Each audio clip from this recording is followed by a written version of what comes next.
لێستادا دکتۆر غالب و کاک سەرکەوت و دکتۆر ڕێبوار لێرن کاک دکتۆر ڕاستەخۆ لەگەڵتم لە پەیامەوە پەیامیەوە چییە بۆ هەڵبژاردن بە شێوەیەکی گشتی لە ئێستادا پێم بڵێ چۆن بەشداریەم کەرنەڤاڵی کۆمەڵی دادگەریتان کردو. بەڵێ سڵاوی خۆی گەورەتان لەبێ بە تەئکید ئێمە بە هێز و قۆتی خۆمان و بەشداری هەڵبژاردننی پەرلەمانی عێراقمان کردووە. ئەمانەوێ لێرەوە بە هاوڵاتیانی هەرێمی کوردستان بڵێین ئێمە بەردەوامین دژ بە مافیا و گەندەڵەکان ئەگەرەتانەوێ ئەمانە نەبن بە خاونیەوە لە هەرێمی کوردستان ئەگەرەتانەوێ پارتی و یەکێتی بەناویەوە لە بەغداوە قسەنەکەن دەنگ بە کاندیدەکانی کۆمەڵ و سربەخۆ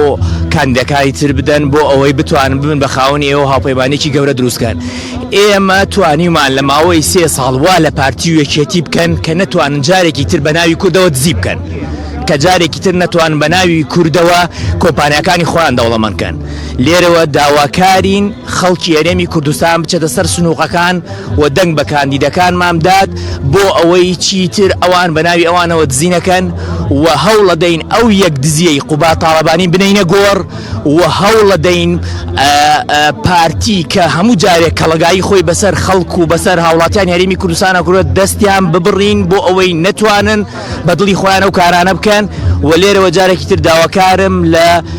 دەنگدەرانی پارێزگای هەڵەبجە دەنگ بە مامۆستا ئەحمەد بدەن، چونکە بەڕاستی لەگەڵ ئێمەیا بووە و زانیوانە کە چۆن دیفاعی لە خەڵک کردووە بێ جیاوازی بێ ئەوەی بڵێ ئەمە کۆمەڵە ئەمە یەکگرتووە ئەمە لایەنەکانی ترە هاتۆتە سەرخەت و لە هەموو کەیسەکانە لە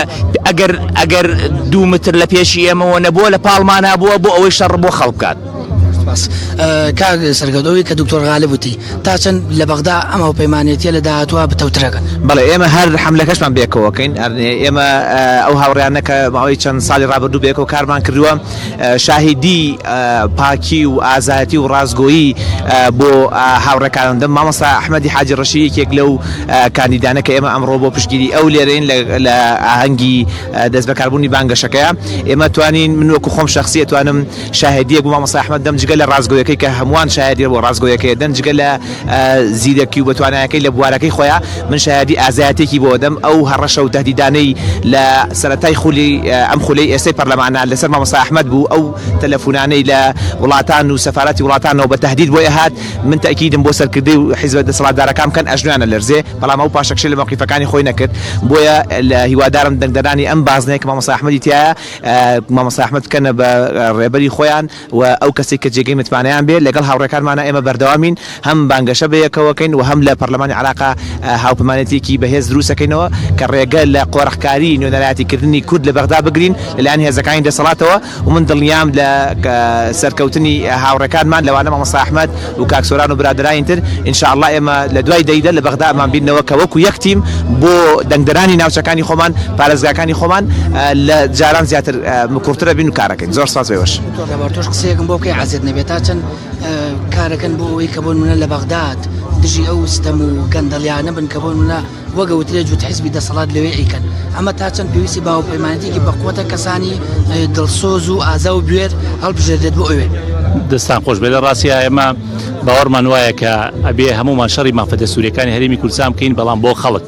نەک بۆ دەسەڵاتێکی گەندەڵ و بۆ گروپ و قاچاقچێتی و تاڵانی کە ئەوەی کەی بینن لەم ڕۆژگارە لەم وڵاتەی خۆمانە لەم هەرێمی کوردستانە و لەم عێراقیا دروست بووە. بە دڵنیاییەوە ئێمە لە ماوەی ڕابردووە هەر ئەمە کارمان بووە، ئەمە ئامانجمان بووە،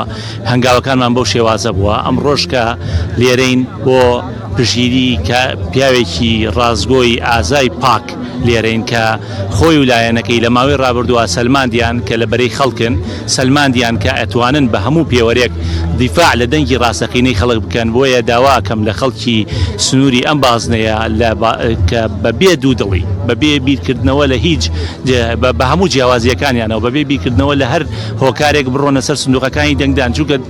ئەو دڵنیایان پێیەم کە مامۆستا ئەحمەد شانبەشانی هاوڕێکانی پیاوێکی